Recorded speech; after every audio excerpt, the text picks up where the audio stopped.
Écoutez l'horloge. Lentement, l'engrenage transforme le présent en passé. Le temps a-t-il fabriqué l'horloge? L'engrenage a-t-il fabriqué l'horloge?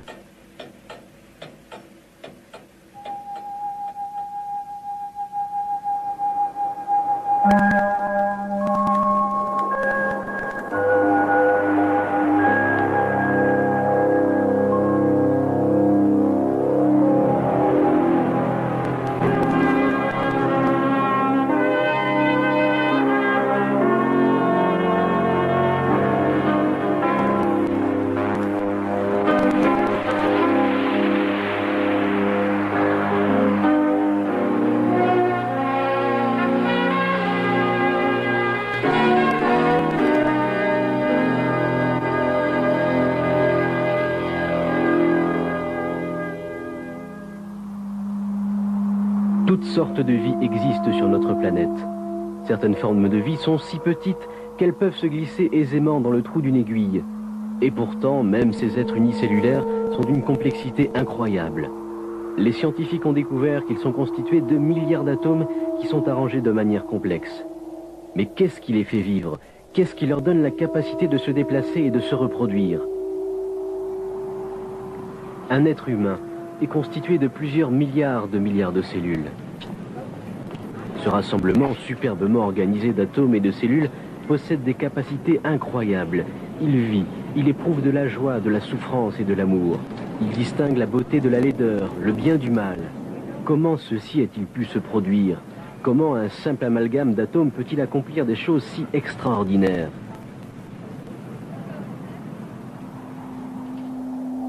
Plonge le regard plus profondément dans les parties les plus élémentaires de notre corps, les cellules vivantes. Ce modèle montre le noyau, une partie très importante, nous en reparlerons plus tard. Chaque merveilleux être vivant sur notre Terre est construit de cellules vivantes complexes.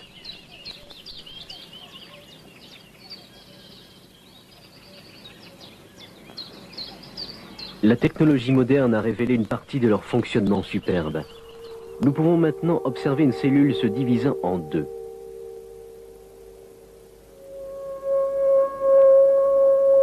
Incroyable, n'est-ce pas? Surtout lorsque vous vous rendez compte que la cellule est composée de molécules non vivantes et d'atomes morts. Qu'est-ce qui les fait vivre? La vie, c'est quoi exactement? C'est quoi la vie? La vie se véhicule sur la matière et il faut que la matière soit très organisée pour soutenir la vie. Mais il faut aussi un minimum d'organisation chimique pour supporter la vie. Les matérialistes disent que puisque la vie est faite d'atomes et de molécules et de réactions chimiques, alors la vie n'est rien d'autre que de la chimie. Alors, il nous faut examiner cette question très attentivement, parce qu'il est vrai que la vie s'alimente de chimie et de réactions chimiques. Mais simplement à cause de ce fait, pouvons-nous dire que la vie n'est donc rien de plus que de la chimie? Et puisque la chimie se produit par hasard, que la vie a pu surgir au début de quelques réactions chimiques fortuites ou accidentelles?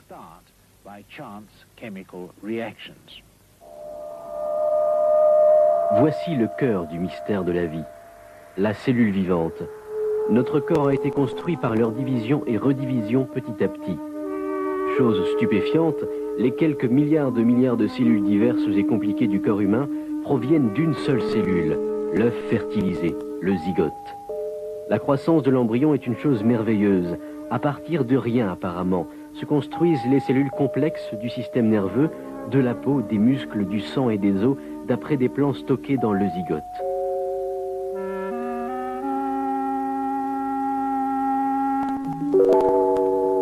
L'heure de l'accouchement approche. Une série d'événements d'une complexité incroyable s'est produite, chacune au moment idéal, ce qui a provoqué la réalisation la plus impressionnante de toutes, une nouvelle vie humaine.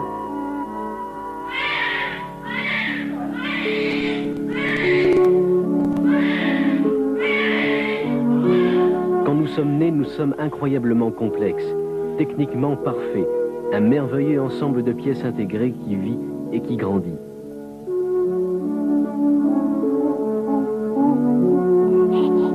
Mais alors, comment peut-on prétendre que la vie n'est qu'une simple question de chimie?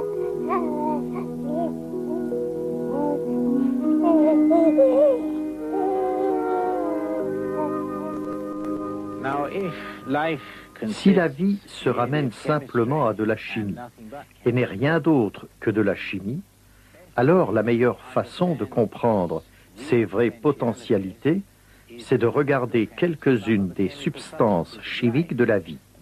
Et alors nous verrons que ce n'est pas une simple question de chimie.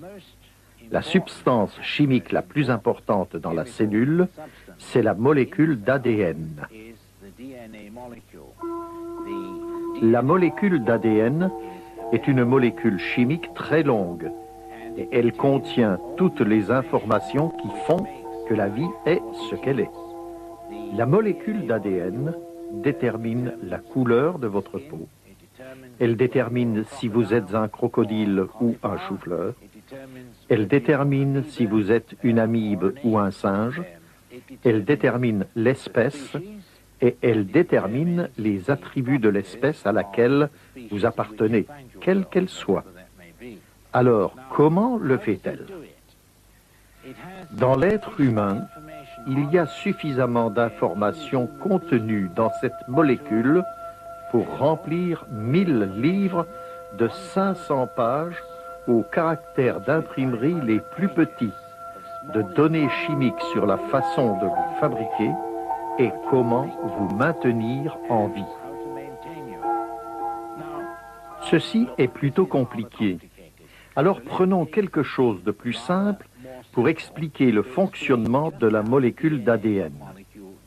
Vous connaissez tous le morse. Avec le morse, on peut, à l'aide de 2 lettres, c'est-à-dire un point et un trait, plus l'intervalle entre les deux, écrire toutes les informations contenues dans la Bible ou dans n'importe quel autre livre, à condition de connaître le morse. Alors, si on prend un message simple en morse, tel que le SOS, point, point, point, trait, trait, trait, point, point, point.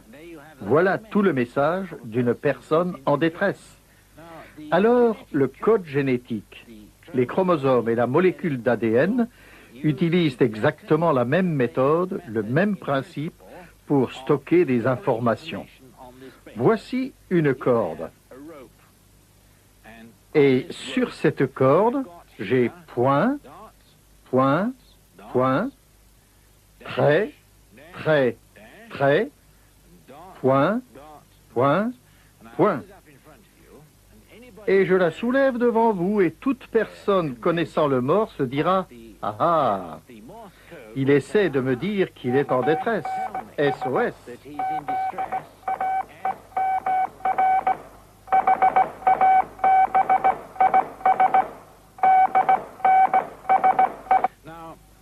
Alors, je pourrais utiliser n'importe quelle autre séquence et beaucoup plus de cordes pour écrire, par exemple, le psaume 23, « Le Seigneur est mon berger ».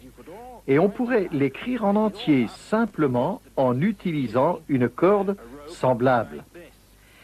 Alors, la molécule d'ADN ne consiste pas en une seule corde, mais en 2 cordes qui sont parallèles et qui montent en spirale. Et 4 lettres, les 4 lettres du code génétique sont fixées entre les 2 cordes. Et ces 4 lettres du code génétique sont de simples substances chimiques.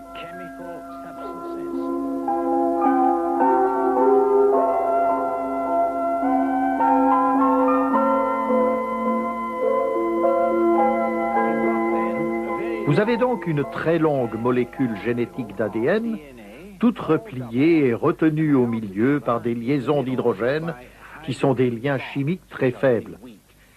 Et quand une cellule se divise, elle s'ouvre comme une fermeture éclair, et une moitié passe dans une cellule, et l'autre moitié passe dans l'autre. Alors, c'est un système merveilleux à regarder parce qu'il veut dire qu'en 20 minutes environ, on peut reproduire sur un système comme celui-ci les informations contenues dans 1000 livres de 500 pages de minuscules caractères d'imprimerie. Et pensez-vous qu'il est possible en 20 minutes de taper des informations contenues dans 1000 livres de 500 pages à la machine, et ceci sans faire beaucoup de fautes?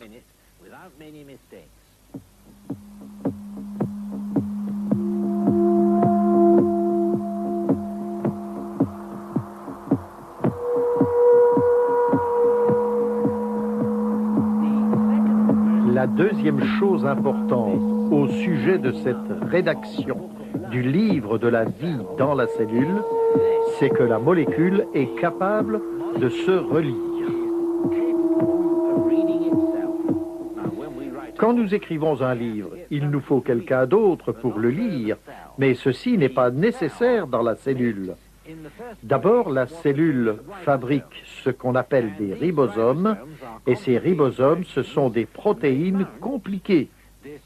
Ils montent cette spirale double que nous appelons la molécule d'ADN. Et en montant ces spirales doubles, ils perçoivent les informations. Nous pouvons lire ceci avec nos yeux, et nous pouvons le lire avec nos doigts.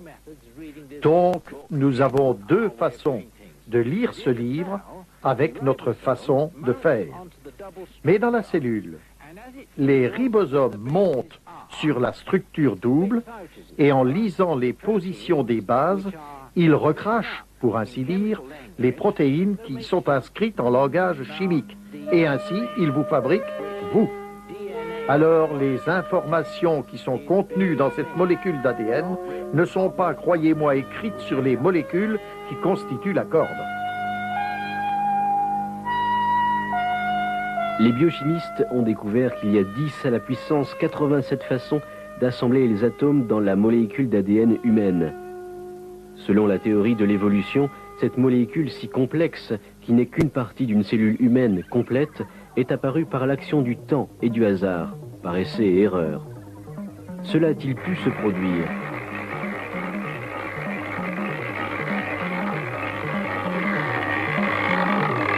Le problème, c'est qu'il n'y a qu'une combinaison sur 10 à la puissance 87 combinaisons qui permettrait la reproduction. Souvenez-vous que 10 à la puissance 87 est égal à 18 suivi de 87 zéros. La plupart des évolutionnistes prétendent que l'univers a moins de 10 à 20 milliards d'années. Savez-vous combien de secondes il y a dans 20 milliards d'années? Moins de 10 à la puissance 18. Donc, même si une combinaison au hasard était essayée chaque seconde pendant 20 milliards d'années, il n'y aurait jamais eu assez de temps, d'après l'âge de l'univers donné par les évolutionnistes, pour assembler cette molécule.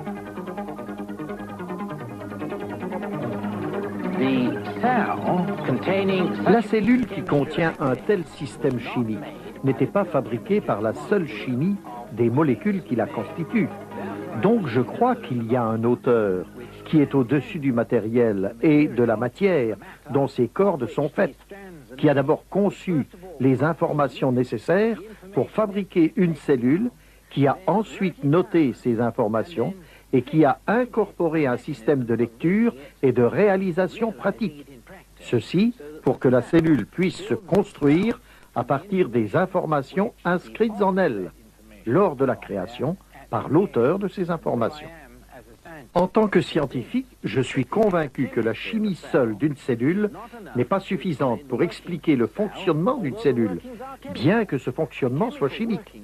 Le fonctionnement chimique de la cellule est contrôlé par des informations qui ne résident pas dans les atomes et les molécules de cette cellule.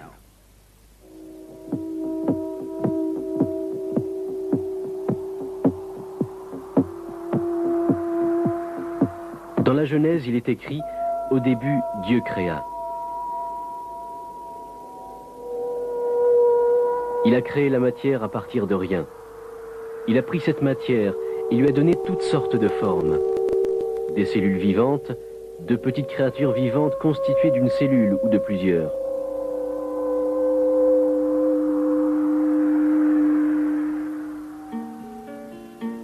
Il a créé des insectes comme ces fourmis qui sont toujours en train de vaquer à leurs affaires de tous les jours.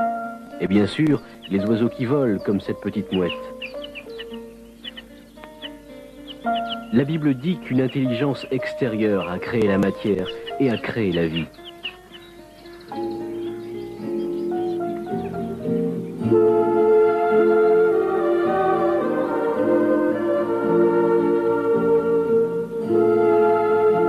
Pendant le Moyen-Âge, certaines personnes pensaient que les êtres vivants surgissaient souvent de la matière morte ou non vivante.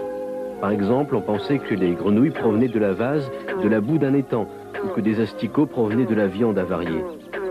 Cette idée sortie tout droit d'un conte de fées s'appelait la génération spontanée.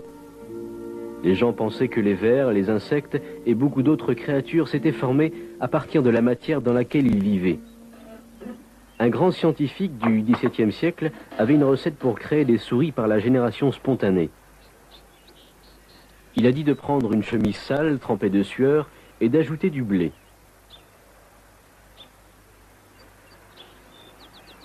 Ensuite, ayant laissé ce mélange mijoter pendant 21 jours, on trouverait que la sueur et le blé avaient fait pousser des souris.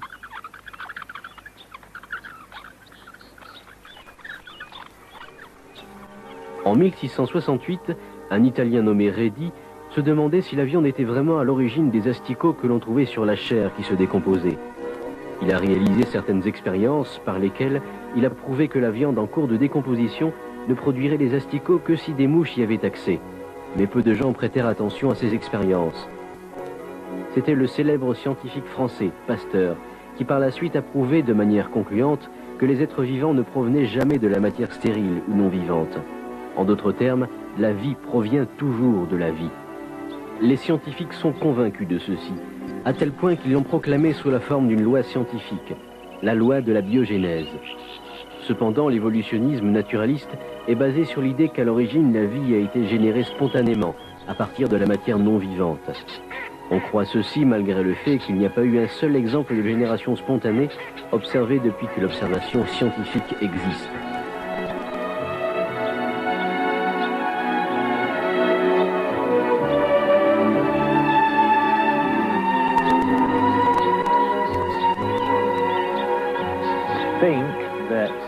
Les évolutionnistes croient que la vie est apparue spontanément dans une soupe primitive. Ils croient qu'à l'époque des origines de la vie, l'atmosphère de la Terre était une atmosphère réductrice et qu'elle était composée de gaz ammoniaque, de vapeur d'eau et de méthane. On pensait que si des éclairs passaient à travers un mélange de ce genre, alors les briques de construction de la vie en sortiraient spontanément. À Chicago, il y a quelques 20 ou 30 ans, messieurs Miller et Fox ont réalisé une série d'expériences dans le but de répéter ce phénomène et d'en prouver l'existence.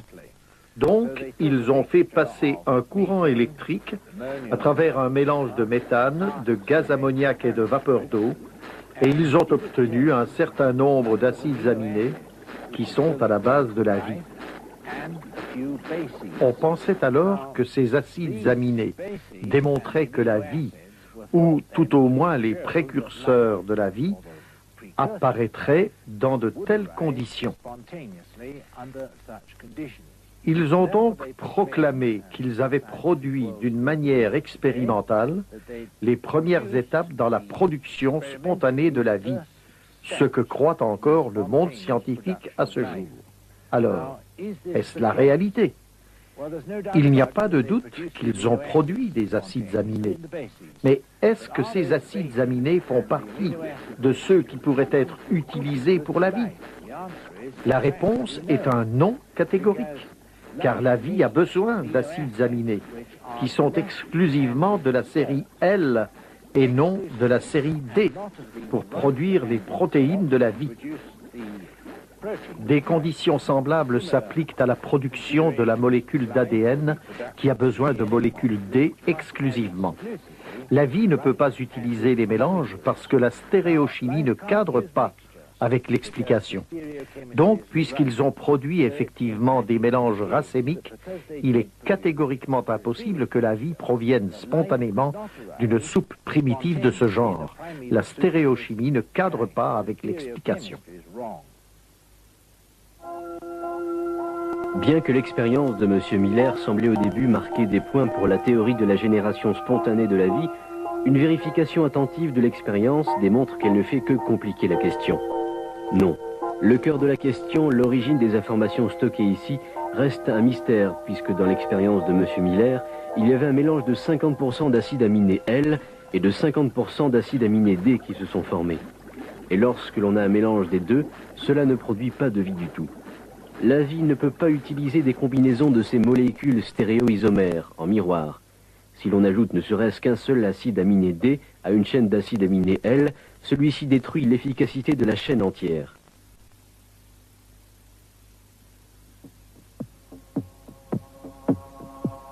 L'homme est un être d'une complexité incroyable. Regardez le cerveau humain. L'aspect extérieur cache bien les merveilles qui se trouvent à l'intérieur. Si nos yeux pouvaient la voir, l'action électrochimique des cellules du cerveau ressemblerait probablement au scintillement d'innombrables étoiles dans un univers sans fin.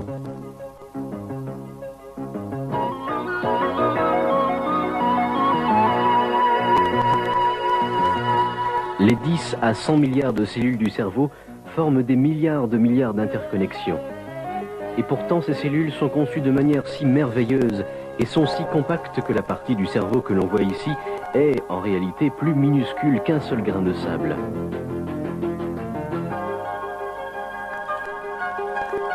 Chaque centimètre cube du cerveau contient des dizaines de millions de cellules nerveuses qui sont interconnectées par des milliers de kilomètres de fibres.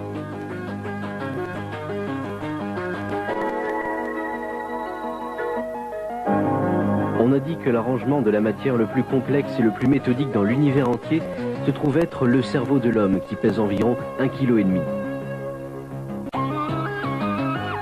Ses capacités et son potentiel frappent l'imagination d'étonnement. Une telle merveille pourrait-elle apparaître et évoluer simplement grâce au temps, au hasard et par des processus naturels? La Bible dit que le seul fait de regarder la nature peut amener notre esprit à arriver à la conclusion que Dieu existe. Donc regardez, et regardez attentivement.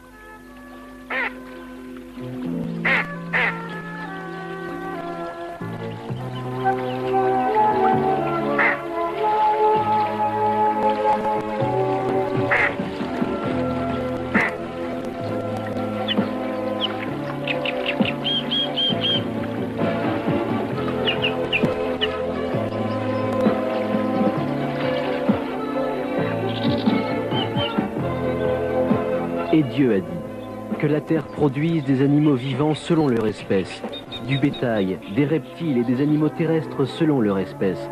Et cela fut ainsi. Et le bétail selon son espèce, et tous les reptiles selon leur espèce.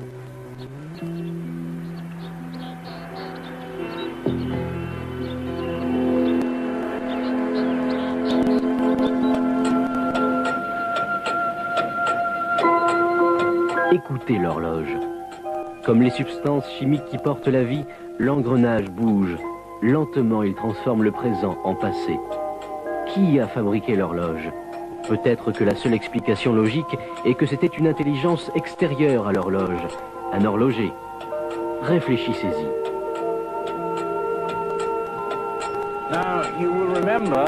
Vous vous souvenez qu'au début de notre émission, nous avons regardé la maquette de la molécule d'ADN et nous avons découvert qu'elle devait, d'une certaine manière, être ordonnée comme un livre pour stocker des informations et les restituer pour que la vie puisse être construite.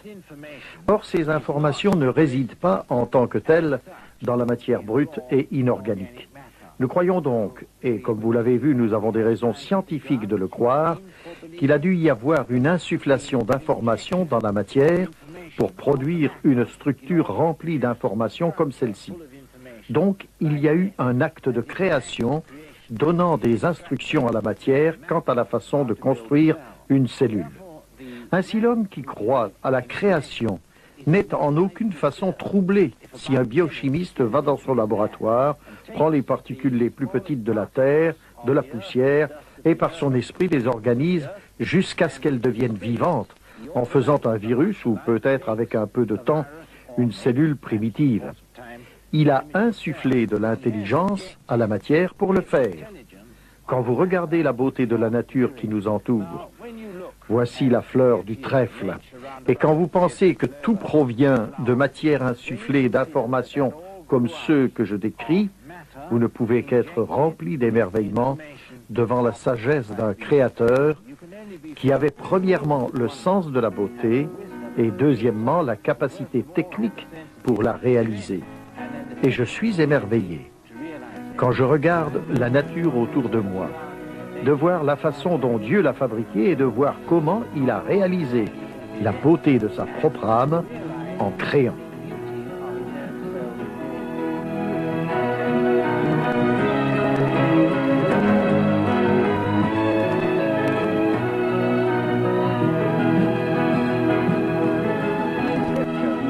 La Bible enseigne d'une manière parfaitement claire, et ceci concorde bien avec mes connaissances scientifiques, que celui qui a fait ceci s'appelait la parole, et que cette parole, le logos, c'était Jésus. Jésus s'est appelé lui-même le créateur, celui qui a tout fabriqué, par lui et pour lui. Si tel est le cas, alors je suis rempli de joie de ce qu'il a fait de la création une chose si belle, et qu'il m'a aimé suffisamment pour mourir pour moi, pour devenir également mon sauveur.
Fouille les mystères de la vie, plus le désir de connaître ses origines devient pressant. Toute vie a-t-elle évolué graduellement à partir de quelques créatures unicellulaires?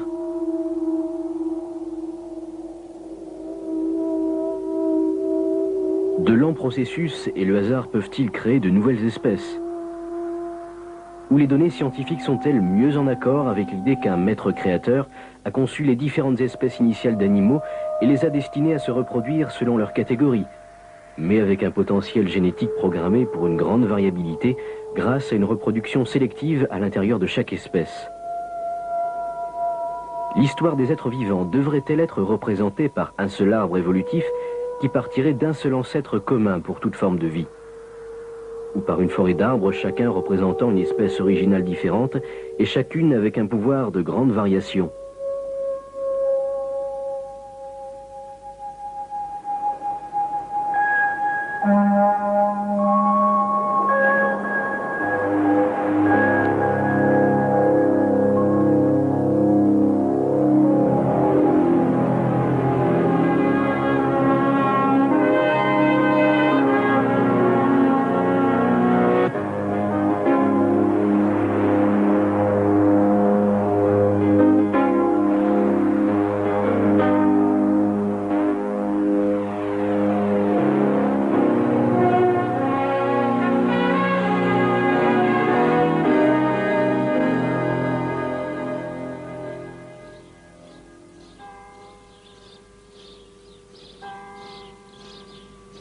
Dans le comté anglais du Kent se trouve le village endormi de Darn.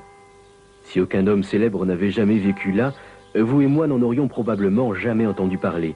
Et le village aurait pu continuer à dormir entre ces vertes prairies et ces vieux arbres.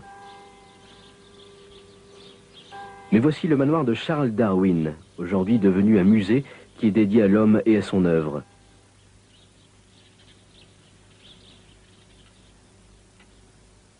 Dans ce bureau, il a écrit les livres qui ont apporté une nouvelle croyance au monde.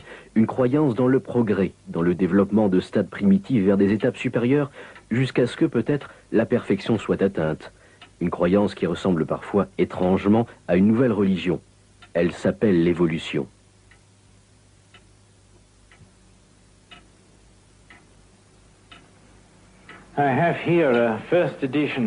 J'ai ici une copie de la première édition de l'origine des espèces de Charles Darwin, publiée en 1859. Le livre a provoqué beaucoup de remous dans le monde entier lors de sa parution. Mais qui était Charles Darwin? Charles Darwin était un gentleman anglais. Il avait été élevé à Édimbourg et y avait étudié la médecine pendant environ 2 ans. Ensuite, il était allé à Cambridge, où il avait étudié pour entrer dans les ordres et obtenu une maîtrise. Voyons maintenant ce que raconte son livre et pourquoi il a provoqué et provoque toujours de tels remous. Darwin essaya de prouver que la vie, c'est-à-dire les plantes et les animaux, subit de petites variations qui sont liées à l'environnement ou causées par lui, et que ces petits changements dans la biologie humaine, animale et végétale, sont héréditaires, c'est-à-dire, sommairement, si une girafe étire son cou, étire encore son cou, et l'étire toujours plus pour atteindre les feuilles les plus élevées des arbres, et si toutes les générations suivantes étirent leur cou pour atteindre la cime des arbres, alors le cou des girafes va devenir de plus en plus long jusqu'à ce que nous obtenions une girafe. Si je peux me permettre de l'expliquer encore plus clairement, je dirais que si le forgeron se sert de ses biceps pour frapper le fer chauffé dans la forge, à la longue, il aura de plus gros biceps. Darwin pensait que de tels changements étaient héréditaires. Donc, partout où existe la vie, vous la verrez s'adapter à l'environnement, et cette adaptation fera que la vie progressera tout droit jusqu'à l'homme. Lorsque Darwin était jeune homme, il n'est finalement pas entré dans les ordres, mais il s'est vu offrir un poste de naturaliste sur ce bateau. Voici un modèle réduit de ce bateau, appelé le Beagle. Il fit le tour du monde pendant 5 ans sur ce bateau, en y travaillant comme naturaliste. C'est là qu'il a trouvé de nombreuses preuves sur lesquelles il pensait pouvoir baser ses théories. En décembre 1831, le Beagle quitte le port de Plymouth. Après un voyage le long des côtes du Brésil et des autres pays de l'Amérique du Sud, le bateau atteint les îles Galapagos. Au cours de ce voyage, Darwin étudie la géologie du paysage. Chaque jour, il note tout soigneusement dans son journal. Au Galapagos, il fait une découverte intéressante. Il trouve différentes sortes de pinsons qui, sans aucun doute, appartenaient à l'origine à une seule espèce. Mais sur ces différentes îles, il s'était apparemment développé en diverses espèces. Ces variations au sein d'une espèce lui donnèrent de nouvelles idées passionnantes. S'il était possible à une espèce de pinson de développer des caractéristiques différentes, alors pourquoi ce développement ne pourrait-il pas aller plus loin? Il a extrapolé l'idée d'un changement au sein d'une espèce ou d'un genre, comme c'était le cas pour les pinsons, car il pensait que l'on pouvait aller dans la direction de ce que les Français appelaient le transformisme, c'est-à-dire qu'une espèce peut se transformer en une autre espèce supérieure, de telle sorte que finalement on peut aller d'une amibe à l'homme en se basant sur ces petites variations qui sont héréditaires et transmissibles, on finit par obtenir une évolution graduelle au fil des années, un grand nombre d'années, en partant des formes de vie les plus simples jusqu'aux formes supérieures et complexes, ce que nous, les humains, nous targuons d'être. Si vous écoutez des émissions radiophoniques ou lisez des livres sur ce sujet, vous verrez que les gens soutiennent, sur la base des idées de Darwin, telles qu'elles sont présentées de nos jours par le néo-darwinisme, que lorsque la vie apparaît, lorsqu'il y a de l'énergie et de la matière, alors celles-ci produiront la vie. Et cette matière, une fois qu'elle a produit la vie, évoluera d'elle-même automatiquement vers des formes supérieures de vie consciente, et cela se produira sur la base des théories de Darwin.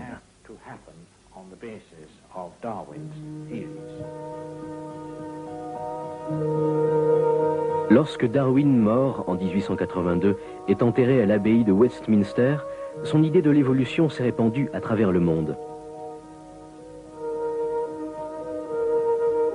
Dans une autre partie d'Europe, à Brno, en Tchécoslovaquie actuelle, un autre ecclésiastique est intéressé par la biologie. Depuis 1856, un moine d'un monastère augustin a fait de curieuses expériences. Son nom est Gregor Mendel. Gregor Mendel, bien que moine, fut le premier homme à fonder la science de l'hérédité sur une solide base mathématique. Comme cela est bien connu, il a travaillé sur les pois cultivés, les pois nains et leurs différentes couleurs, et il a montré que la distribution des caractères et leurs variations correspondaient à des lois mathématiques qui sont parfaitement bien définies. Si son œuvre n'avait pas été oubliée pendant pratiquement 50 ans, jusqu'au début du siècle, évidemment, elles avaient été publiées, mais dans une revue scientifique à faible tirage, personne ne l'avait remarqué. Si son travail sur les mathématiques de l'hérédité avait été connu, cela aurait évité de nombreuses spéculations apparues plus tard sur l'origine des espèces.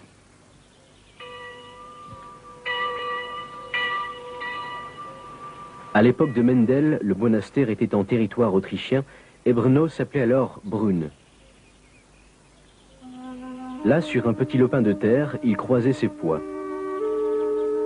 9 ans plus tard, en 1865, Mendel exposa triomphalement sa passionnante découverte. Il était absolument sûr, d'après ses expériences, que l'on peut mathématiquement prédire comment les différents caractères seront hérités par les générations successives. Les caractères héréditaires ne disparaissent pas, même si le croisement fait intervenir plusieurs caractères. Ils réapparaîtront maintes et maintes fois. Et il est possible de prévoir quand et même comment. La communauté scientifique ne fut pas très impressionnée à l'époque. C'est ainsi que Mendel mourut en 1884 sans avoir été reconnu. Quelles sont exactement les célèbres lois de Mendel sur l'hérédité? Prenez une fleur rouge et une fleur jaune. Elles tombent amoureuses l'une de l'autre, se marient et ont des enfants. 4 magnifiques fleurs rouges. Ces 4, à leur tour, ont aussi des enfants. 3 jolies fleurs rouges. Mais regardez, une fleur jaune. Des parents parfaitement rouges et un enfant jaune. Comment est-ce possible? Observons les gènes pour trouver la solution. Chacun des grands-parents rouges et jaunes a 2 gènes de la même couleur. Leurs enfants héritent un gène de chaque parent et donc ils en ont un rouge et un jaune. Mais parce que le rouge est dominant, leur couleur est rouge. Et l'histoire continue. Ils ont aussi des enfants et à nouveau un gène de chaque parent est hérité. Vous obtenez alors des couples complètement rouges, des couples mixtes et des paires de gènes complètement jaunes. Et une fleur complètement jaune. En regardant les fleurs, nous voyons la vraie beauté. Des couleurs et des formes incroyables dessinent une mosaïque si merveilleuse que l'on peut s'empêcher de ressentir une profonde admiration pour la puissance créatrice et l'intelligence de celui qui a décidé, le 3e jour de la création, que cela serait ainsi.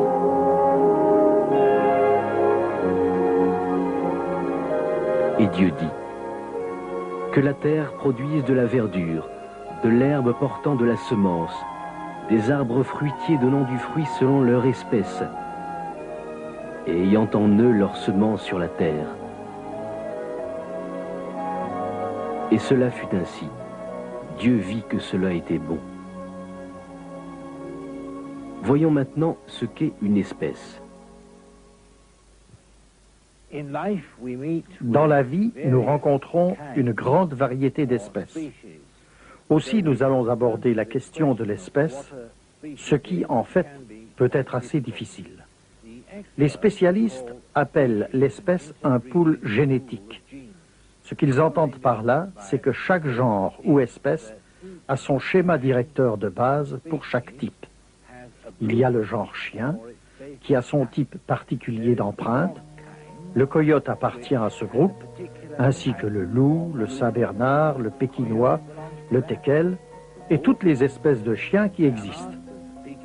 Bien sûr, ils sont différents l'un de l'autre, mais ils peuvent se croiser entre eux, et donc, ils appartiennent au même genre ou au même pool génétique.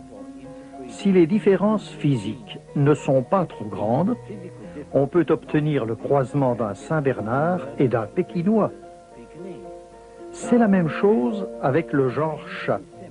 Il a une forme de base d'ADN qui est si semblable que les différents types de chats pourront, en certaines circonstances, se reproduire l'un l'autre parce que les molécules d'ADN pourront s'assembler. Si c'est le cas, alors vous obtenez une espèce. Comme vous le voyez, c'est un terme plutôt difficile à définir. Le point important à se rappeler est celui-ci. Il est extrêmement difficile d'obtenir un croisement entre deux genres. On ne peut pas avoir de croisement entre chat et chien parce que les molécules d'ADN ne peuvent pas s'assembler afin de se multiplier.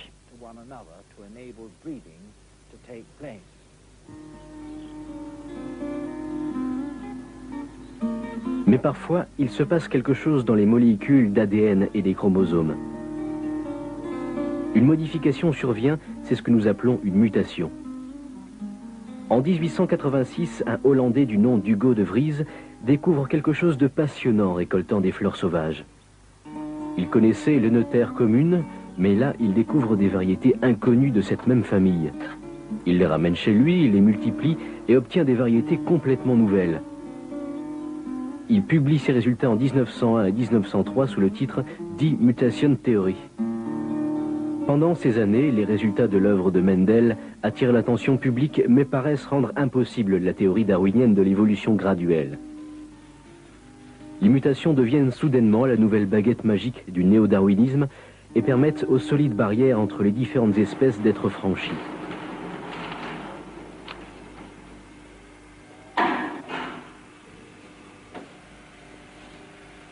Pourquoi une mutation se produit-elle? La radiation est une des réponses. Ici, par exemple, on crée de nouvelles variétés de Sympolia en se servant de rayons X afin de provoquer une mutation. Ces mutations, occasionnées par les radiations et d'autres causes, peuvent survenir aussi bien chez les plantes que chez les animaux. Mais que fait réellement une mutation, surtout lorsqu'elle produit quelque chose d'aussi beau que ses fleurs? Est-ce qu'elle améliore réellement le genre ou l'espèce? La réponse est non.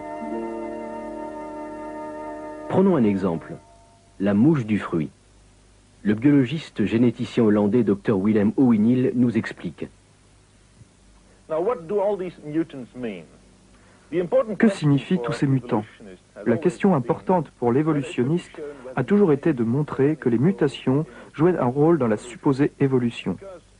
Les deux seuls mécanismes apparemment connus pour la prétendue évolution sont les mutations et la sélection naturelle, qui est un processus naturel par lequel les mutations sont sélectionnées. Et les mutations favorisées sont additionnées de telle façon que nous obtenons graduellement toutes sortes d'animaux différents. Cela est-il prouvé par les lois de la génétique?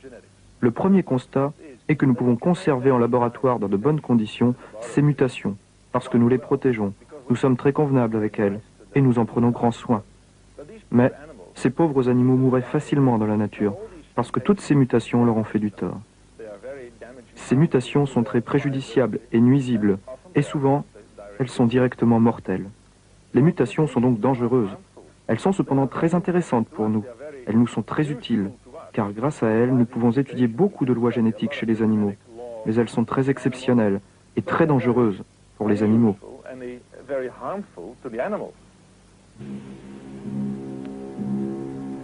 Les mutations dans la nature endommagent réellement les espèces et les affaiblissent. Dans notre contexte actuel de bombes atomiques et de centrales nucléaires, nous avons peur, et cela est compréhensible, des radiations et des mutations bizarres et des malformations qui peuvent en résulter.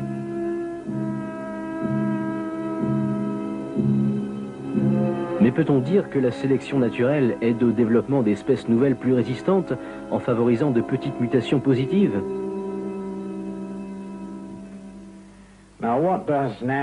Que fait réellement la sélection naturelle? Prenons quelques exemples. Disons que nous avons un organisme qui subit un certain nombre de mutations et que 95% de ces mutations sont négatives, c'est-à-dire qu'elles sont une entrave pour l'organisme. La sélection naturelle retranchera certainement ces organismes au cours du temps, puisqu'ils sont moins adaptés à leur environnement. Si un homme a du diabète par perte d'information dans ses gènes, ou même par mutation, alors il sera moins performant que des personnes en bonne santé. La même chose s'applique dans le règne animal. Cela empêche certainement la variété ou l'espèce de se dégrader. Cela l'empêche de péricliter. D'un autre point de vue, nous pouvons dire que nous obtenons un organisme qui a une mutation d'1 ou 2% au-dessus de la moyenne, de telle sorte que ce soit une particularité avantageuse.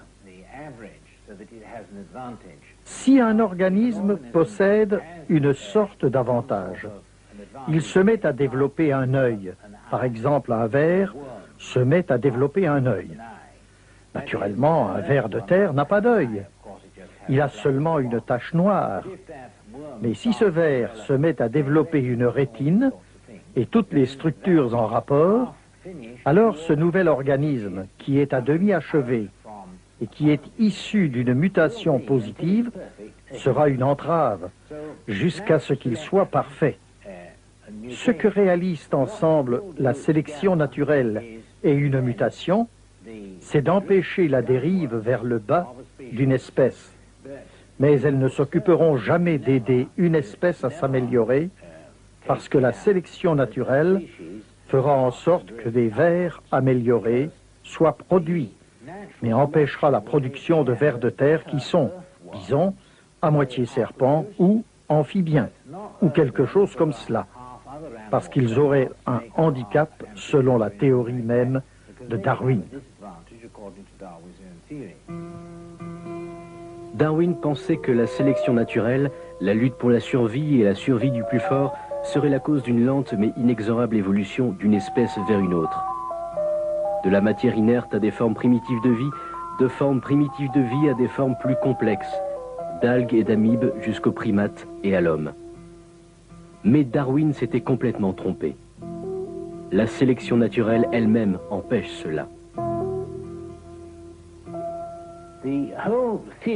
La théorie tout entière est dépendante de l'idée que l'on n'obtiendra pas par hasard et tout de suite un nouvel organe complet, c'est-à-dire une macro-mutation, mais que l'on aura des petits changements.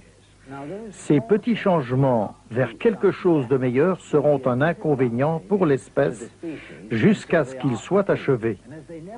Et comme ils ne sont jamais achevés, la sélection naturelle empêche l'amélioration autant que la dérive vers le bas. Et comme c'est le cas, nous nous rendons compte du fait que les espèces humaines, animales et végétales sont demeurées constantes tout au long des années par ce mécanisme de feedback, rétroaction, que Darwin avait correctement présenté. Ce qu'il n'avait pas vu, c'est que cela empêche une dérive, une lente dérive vers le haut, aussi efficacement qu'il empêche une lente dérive vers le bas.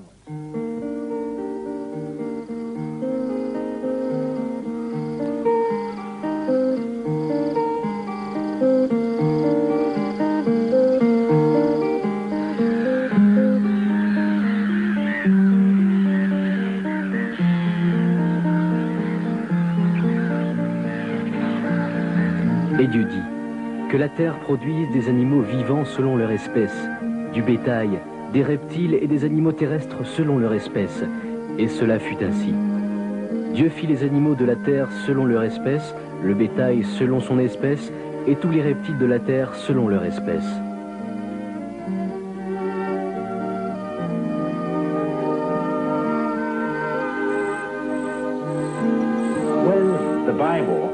Lorsque la Bible dit que Dieu fit les animaux, l'homme et les plantes selon leur espèce, pour se multiplier selon leur espèce, nous découvrons une vérité scientifique absolument fondamentale qui est aujourd'hui aussi vraie que lorsque Moïse l'écrivit.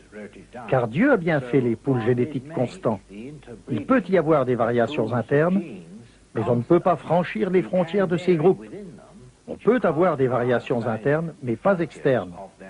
De la même manière qu'un morceau de musique de Mozart ne peut pas être changé en une fugue de Bach ou en une sonate de Mozart par un point d'orgue ou un point d'arrêt ou de reprise. Cela restera invariable et c'est exactement ce que dit la Bible au sujet des espèces et des genres que Dieu a faits. Les lois que nous découvrons les stabilisent à l'intérieur de leurs propres frontières de manière parfaitement rigide.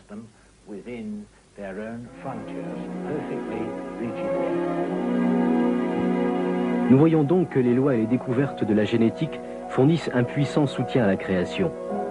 Il est aussi important de noter que les fossiles sont en accord avec ces découvertes. En fait, Darwin avait considéré que la preuve des fossiles était peut-être la plus sérieuse objection à la théorie de l'évolution.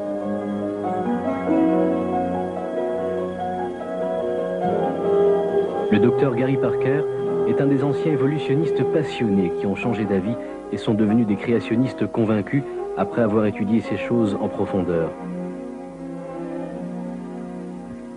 La plupart des gens pensent que les fossiles et l'évolution vont de pair. Mais en réalité, les fossiles sont une cause de grand embarras pour la théorie évolutionniste, car ils offrent un soutien considérable au concept de la création.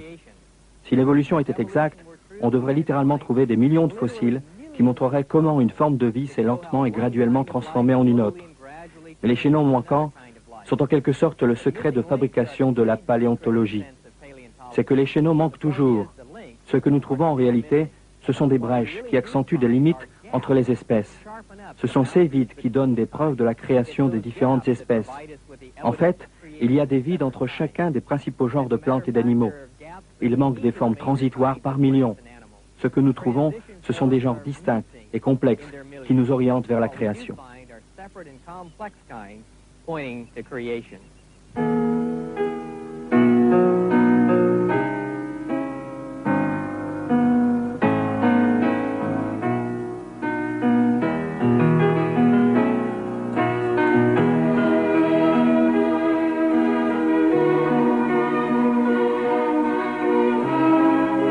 À la fin de sa vie, Darwin était toujours rempli de doutes et il était frustré par ses propres théories.